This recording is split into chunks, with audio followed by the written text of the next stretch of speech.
Welcome back to Values in Action. We're here with Coach Tyrone White and Mike Gibbons and Ratanjit Sande, my co-host, talking about how leaders, teen leaders and adult leaders can connect to end school violence and bullying.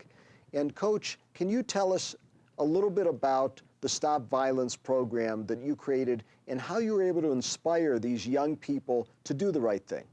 Well, one of the things we build in is that you can make a difference. And every child wants to be counted. They want to be recognized for something. And so if you can go to that core need and then shape an avenue to get that need met, it's not very hard to instill in kids service and involvement and being an upstander when you see something that's wrong. Also, we also have to connect with the parents of these young people that we're trying to get involved in doing these things that we desperately need in our world.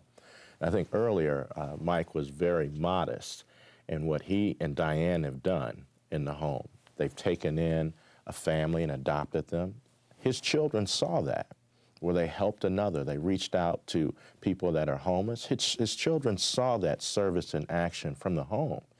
And so connecting to kids such as Ryan is very easy because they're already accustomed to that. So one of the things we need to get other parents seeing the value and family-based service as a value so that when these opportunities come to address injustice, it's a very easy fit. What about parents who look at this and they say, well, Mike Gibbons, he's a successful investment banker. You know, his wife stays at home. They can do whatever they want to do. They could adopt a family. They could take their kids on vacation. But we're down and out. What do you do with parents like that? You know, I don't think a lot of the things you do cost anything. That's right. You can teach, you point out examples of how people should behave no matter what your income is.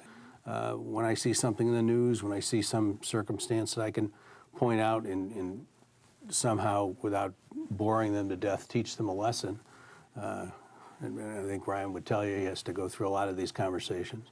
But I think you use those examples, and it costs nothing. It just costs me time. You made them experience actually serving somebody poor and taking care of another family, how they feel. Once they felt good about themselves by doing good to others, then automatically they are on that path. Right. I mean, I think you kind of build in that a set of expectations of how you think they should behave, and they see that you practice what you preach, and they realize there's some. Well, it seems to me, Mike, that you and your wife have a job description of your role as parents. You know, lots of parents just don't have a job description. Maybe they weren't parented the right way themselves, so they just don't know. Should we have billboards throughout our community that say, parent, definition, here's what you do? Well, we've got to get material in the hands of parents, modeling, using models like Michael Gibbons and some of the other parents I work with.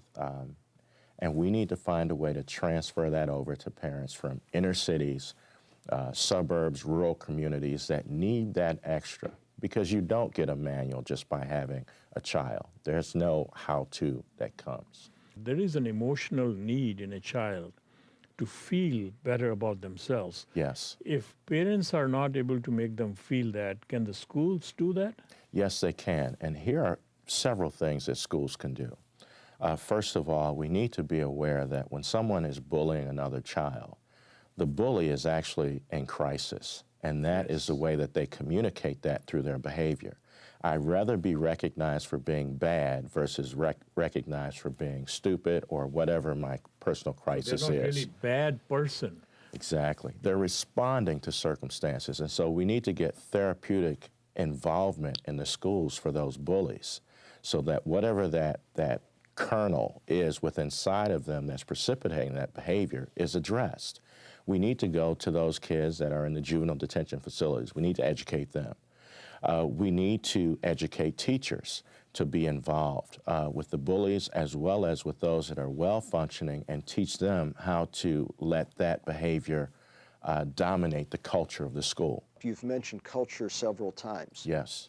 What you've created at Ignatius and what these kids have created in part from their family backgrounds, but connecting with the school, is a culture.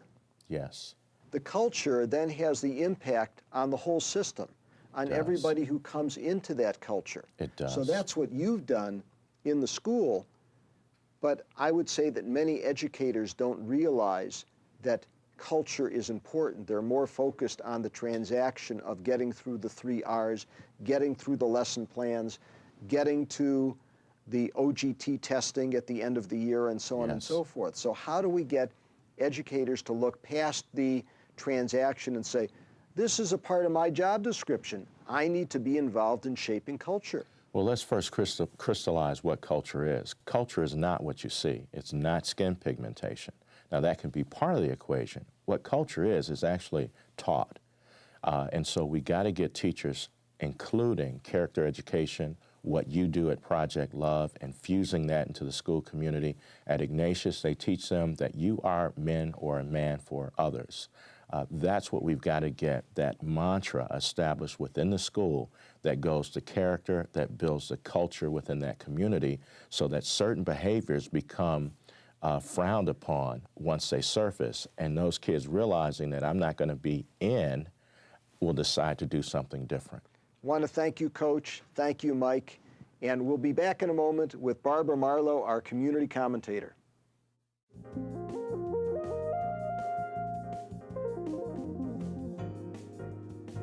Welcome back to Values in Action. And we're here with our community commentator, Barbara Marlowe, from the law firm of Dworkin and Bernstein, Ohio Lawyers Give Back. Thanks for joining us, Barbara. Pleasure to be back again. What'd you think?